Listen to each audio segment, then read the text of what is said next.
Welcome to the Tea Huddle with Marisa and Kelly. Your only source for gridiron gossip.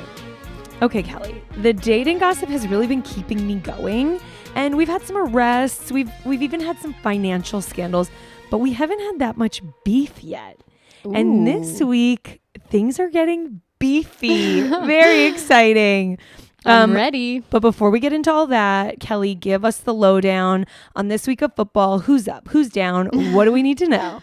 Yeah. Week 5, there were a few surprises this past week. Starting with the Bears. They got their first win.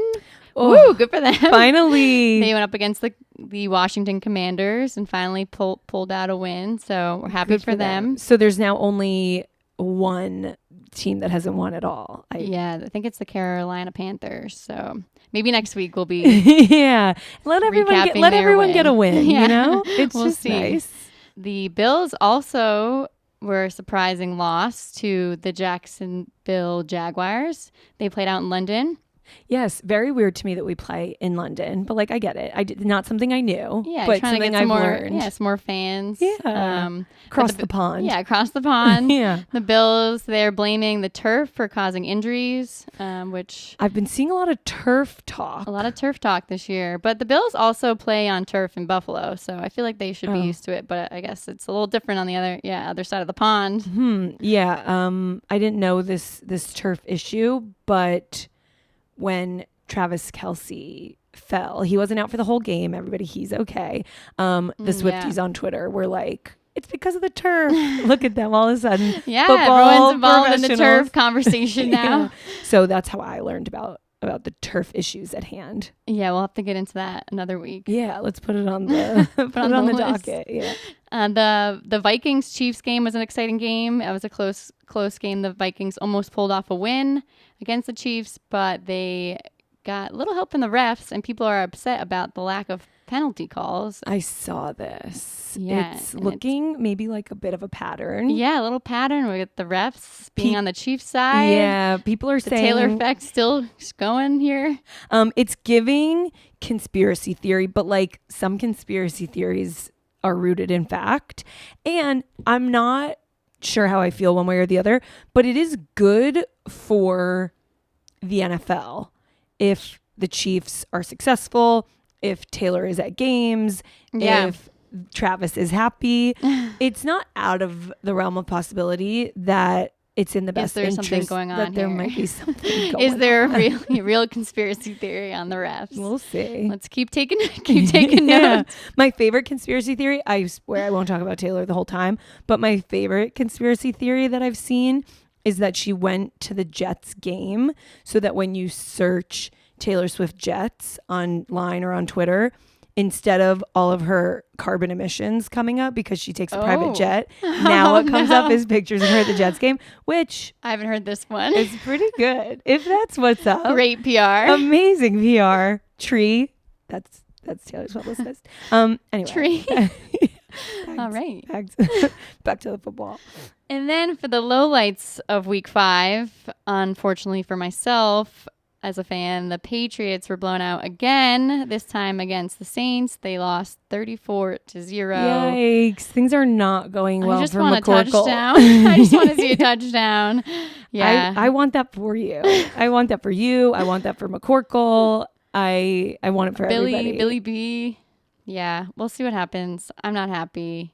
I'm sad. I'm so sorry. But they're not the only ones who were embarrassed. Sunday night, the 49ers crushed the Cowboys 42-10. I don't think anybody saw that coming. This game I watched. I saw it coming. I don't know. Yeah, you do love Brock. Yeah, no, I do like the 49ers. They're looking great. I should have picked them for the winners of the Super Bowl, but maybe next week. Yeah. Who did you pick? You picked the Cowboys. Oh, okay. There's still time for them to come back. Yeah, maybe they needed this. Yeah, they needed the kick in the butt to really, jumpstart their wins. Mm-hmm. But let's get into the beef. Yes, this is what we're here for. This week, it's not between two players, but two coaches, and it came to head Sunday afternoon when the Jets and Broncos faced off. Okay, so we've known the Jets, if you watched Hard Knocks or if you have just been paying attention to sweet little Zach Wilson's story, his trials, tribulations, they won. They won. Go Zach. Yeah, they pulled off another win. They're looking good, having a comeback. Love to see it. I knew he had it in him. I've said all along. And the beef is between the head coach of the Broncos, Sean Payton, and the Jets offensive coordinator Nathaniel Hackett. And last season, Nathaniel Hackett was the head coach of the Broncos, and he was fired after 15 games. They had a really bad season last year. They fired him, and then this year he joined the Jets, came along with Aaron Rodgers. Sort of demoted from head coach. So he was head coach, and now he's now he's back to offensive coordinator. And Sean Payton. He was a head coach for the Saints for a while, and this was his first season as the head coach for the Broncos. Taking his spot. Yeah. Okay. And in July, during the preseason, Payton kind of went after Nathaniel Hackett and blamed Hackett for Denver losing and having a terrible season last year, saying that it was one of the worst coaching jobs in the history of the NFL. Okay, low blow. Also, karma, your team sucks now. Yeah, so I think it's all coming full circle. Got it. Okay, maybe it wasn't Hackett's fault after all. Yeah, Peyton. So my people, people who watched Hard Knocks, Nathaniel Hackett was like a real character on Hard Knocks. He is just like a funny guy. He loves the movie Goldmember, was really like a talking point in the show. The red zone, which everybody out there, new term for me, it's, correct me if I'm wrong, the 20 yards before the end zone. Yes, correct. Nailed it. So it means you're like close to the close goal. To scoring. He calls it the gold zone because he loves Goldmember. So he's like a quirky man. And Aaron Rodgers loves this man. He stood up for him when Peyton said that in July. So I saw of this all brewing. Yeah, so it's been brewing. The Jets really wanted to beat the Broncos to get payback for what he said. They're all rallying around their offensive coach. That's what he is. Offensive coordinator. And so a clip of them running out at the start of the game. CJ Azuma, is that his name? He is good looking and really tall and has green hair. And he was also on Hard Knocks a lot. He talked about how much he loves Broadway. Yes. But anyway, so he's a tight end on the Jets. Okay. Also, he also has a position. Thank you for including that, Kelly. So he's running out. They're all running out on the field, and he's like giving them all a speech, like, they made this personal. F them. This is for our coach. Like, let's do it for him. Really like getting people riled up. And then they won. Yeah, which is kind of fun to see because you don't really see players like protecting their coaches like that. Usually, it's sweet. Yeah, he must be a good guy. I think so. So the Jets win 31-21. Pretty big win. Definitely. And at the end of the game, when the coaches go to shake hands, which is what happens at the end of most games. I love that. I love like when everybody's talking and everybody like, I just want to always know what they're saying to each other. The formality of like everybody having to hug and like dap up and hang out is just, you got to be polite even after those wins or losses. But apparently Saleh, the coach of the Jets, said to Sean Payton, stay humble after he won. I saw that. Shady. Allegedly. No, it's not real. It's not alleged. It's real. There's video of it.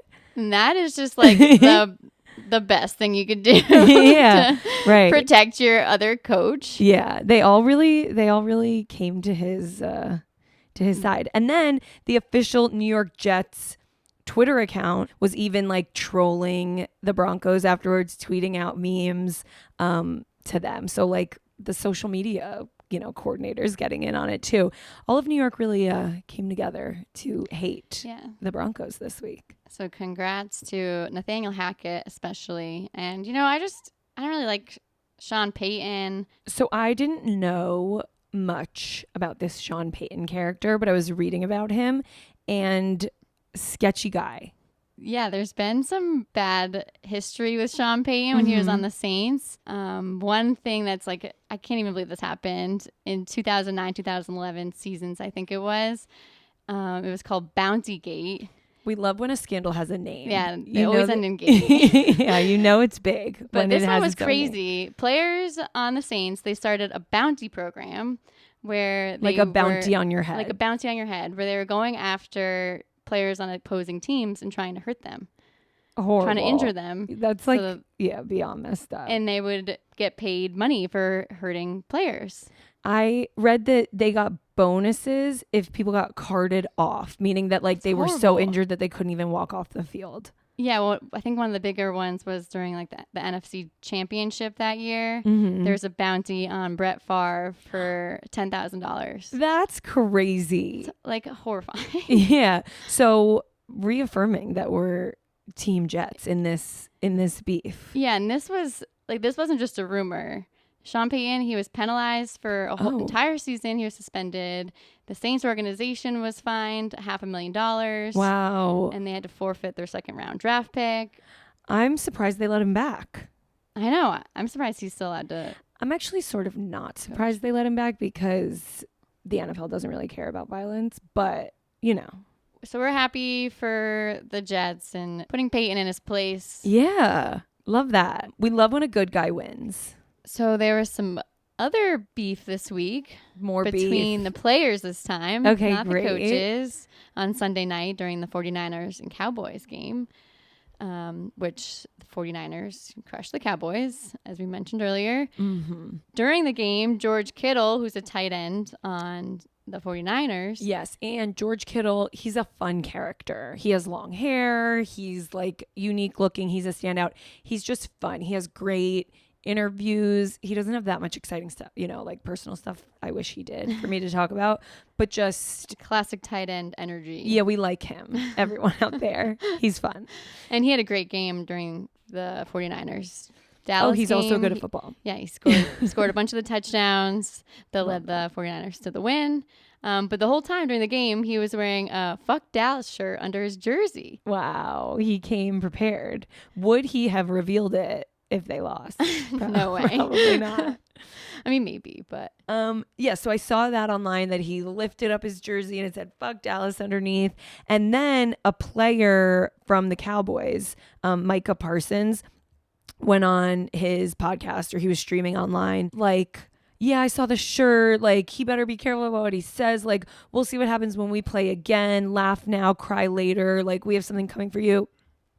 You're talking a big game for the team that just got demolished. Like, yeah. He's like, oh, we'll see about that. No, we actually did see about that, and you lost. So then somebody was interviewing Deebo Samuel. He is on the 49ers with George Kittle, and basically said the same thing. Like, what do you have to say about that he was saying? Like, you made it personal, blah, blah, blah, all this stuff that the other guy was saying. And Deebo Samuel had the same sentiment. Like, well, we just won. Yeah. He said 42-10. I don't think you want to see us again. Like, you're talking all this shit. Like, you guys lost. Yeah, but we know what happens when there's beef before the game. So maybe in the next interaction they have, the Cowboys will come back strong. Yes, so that would be exciting if they play again in the postseason. And that's the only time it would happen. So, great. We'll see. That sounds dramatic. Let's save Hope this it happens beef for later. Yeah.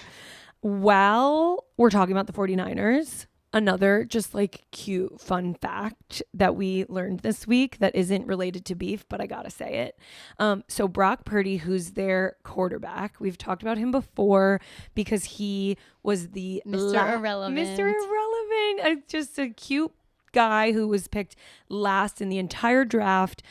He only played because the first quarterback and the second quarterback both injured. They put him in. He beat Tom Brady. Everybody was excited. It was great. So he was interviewed on the Today Show this week, and he said that he lives with a roommate in San Francisco. Like, it's an expensive city. He makes less than $1 million. Some of these players are making $14 billion, $160 million for 4 years. Daniel Jones.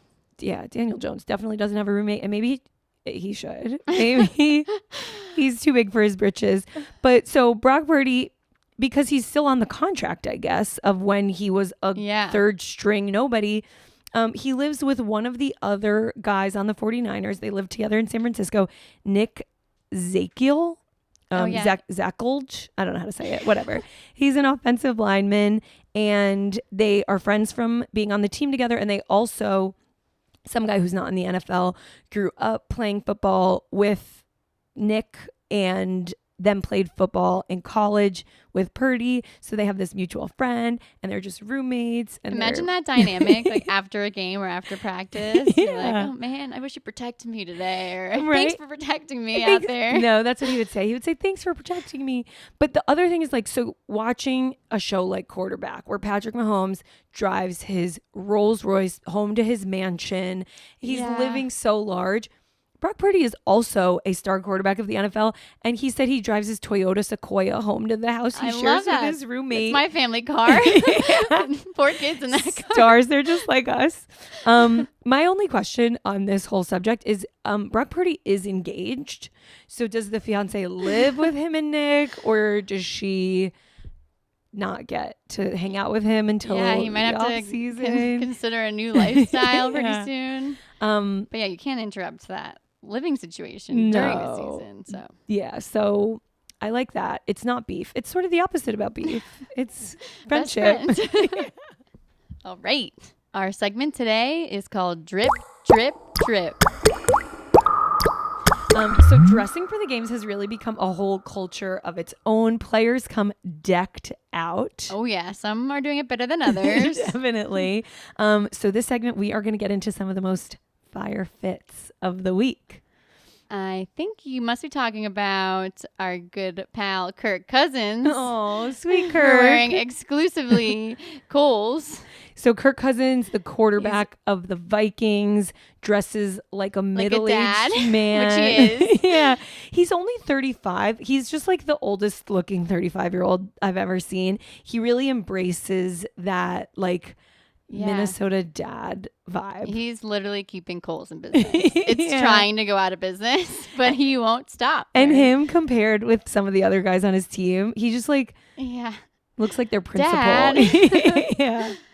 Well, so not him. Not him, but someone who came dressed. Anthony Richardson, another quarterback. He's the quarterback of the Colts. Yeah, quarterback of the Colts. He's a rookie, young guy.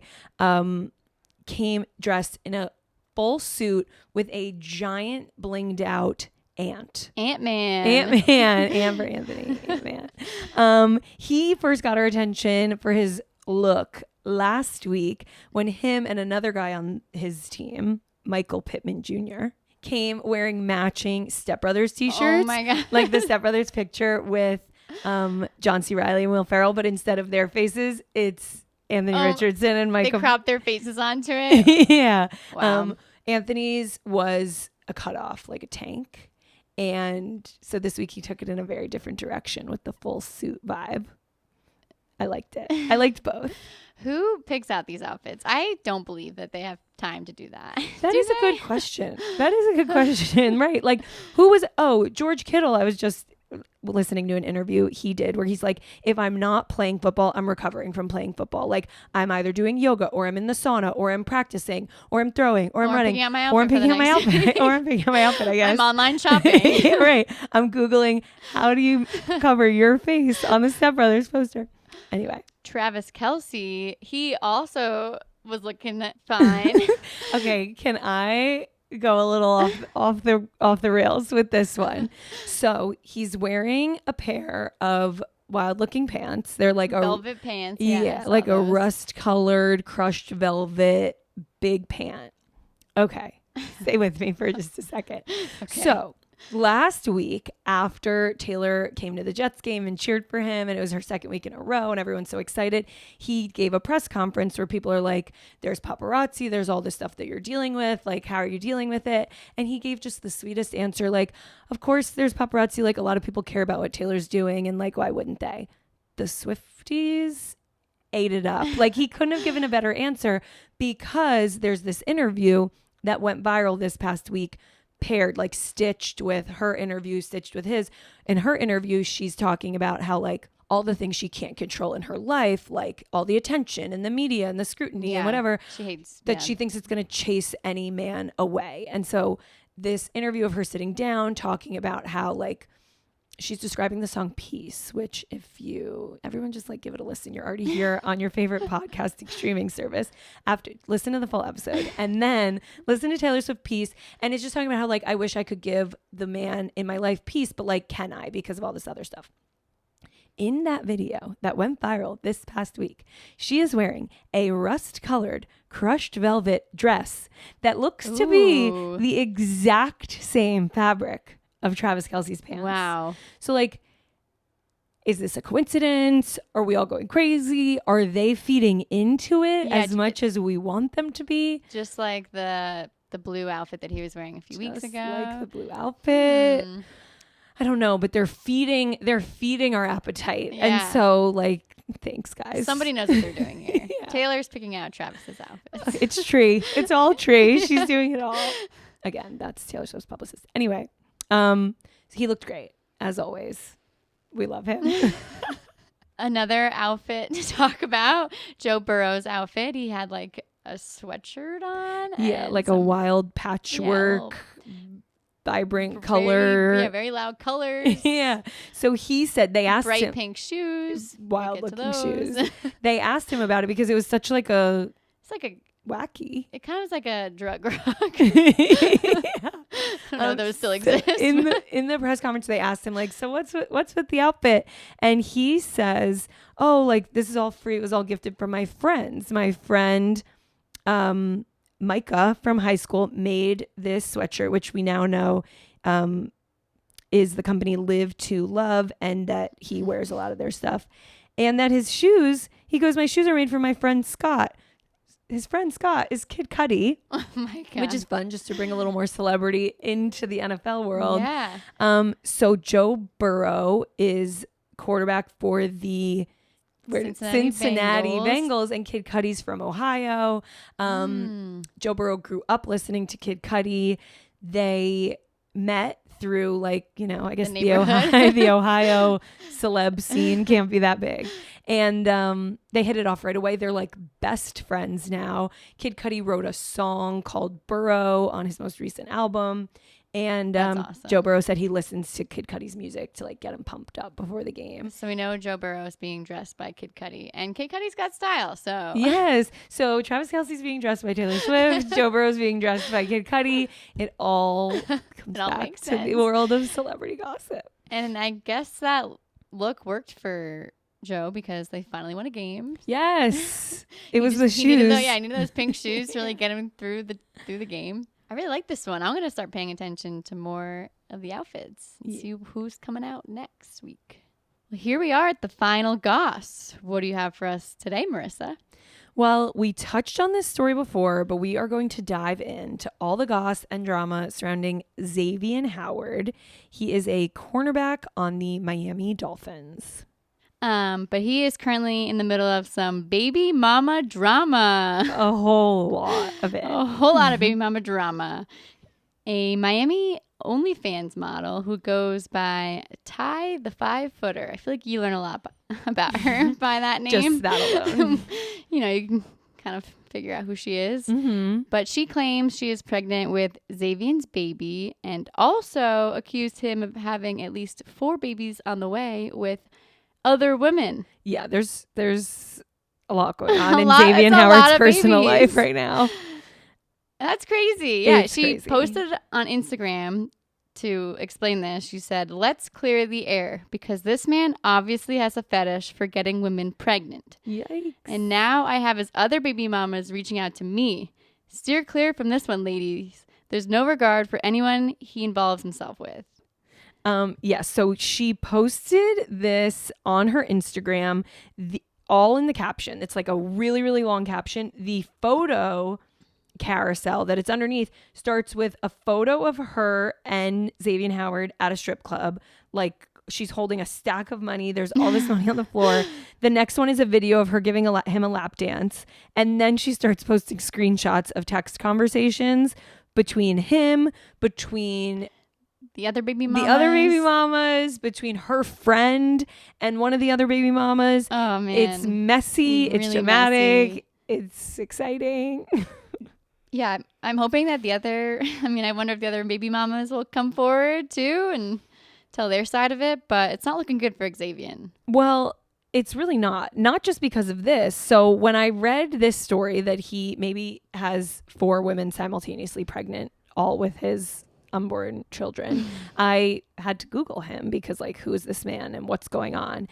And it's a treasure trove of scandal and bad behavior. He's messy. There are currently 3 lawsuits / arrests, like situations in the mix, in addition to these 4 pregnancies. So it's all the pregnancies plus. It's a lot going on. There's so much going on. In 2019, so he has 3 children already with his ex-fiance. In 2019, he was arrested for domestic assault. They got they didn't get into a physical argument. He got into a physical argument with her about a purse, about the cost of a purse. Oh, no. He threw her to the ground, allegedly. Those charges were eventually dropped because the accuser, his ex-fiance, stopped cooperating, which I think happens often with domestic assault cases because that's really there's sad. a lot of and emotion they have 3 involved. kids together. So that was 2019. Charges were dropped in 2020. 2021 was a little quiet year for Xavier. Then 2022, he was sued after allegedly, knowingly and negligently giving a woman genital herpes. So I heard about this story. Yeah, apparently he met this woman when she was working at a Quest Diagnostics and he was getting tested. So I'm not really sure what happened there. But. So what I read is that he started hooking up with this woman. He showed her a negative STD test. So it must be like she worked there. She works there, and she must be like, let me see a clean bill of health before anything happens. Smart, yeah. As anyone who's messing around with him should probably do. He showed her a clean bill of health. They had unprotected sex for years. In that span of time, he contracted genital herpes. He knew about it. He was informed about it. He tested positive. He didn't tell her, and he continued to have unprotected sex with her. Oh, yeah, that's shitty. It's so bad. That lawsuit was dropped. But that lawsuit was dropped as well. If perhaps still sketchy. A financial arrangement was made outside of court, that could explain why that lawsuit we don't know the was dropped. details. We don't know the details. So that was 2022. Then 2023, a lawsuit came up again because he allegedly secretly filmed a woman having sex with him and then sent that video out to at least one other woman. So he was talking to another woman. Wait, he sent it to another woman? To another woman. Why would she want that video? She said he was like antagonizing her for not having sex with him. So I think Bizarre. I think he so creepy. Was talking to a woman online, was trying to have sex with her. She was like, no. I don't know if it was like a, this is what you're missing or like a harassment type of thing. But then woman B reached out to woman A and said, I just got this video of you. Like, you should know about it. Girl code. Yes, ladies, we have to have each other's backs out here. So then woman, I don't know if it's A or B. The woman from the video is suing Xavier, and she's asking for $50,000. I would personally go for way more. Yeah, he's got a lot more money than that. He's got a lot more money. He took the video without her knowledge, and he distributed it without her consent. So take him for all he's worth. Yeah, I hope she wins that one. He's saying this never happened, that the video doesn't exist, that none of it ever happened. But his lawyer has said this about every single issue that he's had, about the domestic assault, about the STDs. He sounds like someone you cannot trust, and stay away from this man. Stay away from him. If you read the texts with 5-foot Tia, what's her name? Ty the 5-footer. Ty the 5-footer. It doesn't look good. 1 minute he's telling her he wants to have a baby with her. 1 minute she's sending him pictures of a sonogram, and he says, "Stop sending me shit." It's not shit. It's your child. It's your child. So he has 3 children right now, potentially 7. Yeah, it could be up to 7. So there's a menace on the Miami Dolphins, allegedly. Watch out, Miami. Everybody steer clear. Ladies, stay away from this guy. But don't stay away from next week's episode of the Tea Huddle. Yeah, don't stay away from next week's episode. We cannot wait to see what week 6 has in store. Hopefully some more beef, some more goss, some more tea. But until then, stay juicy.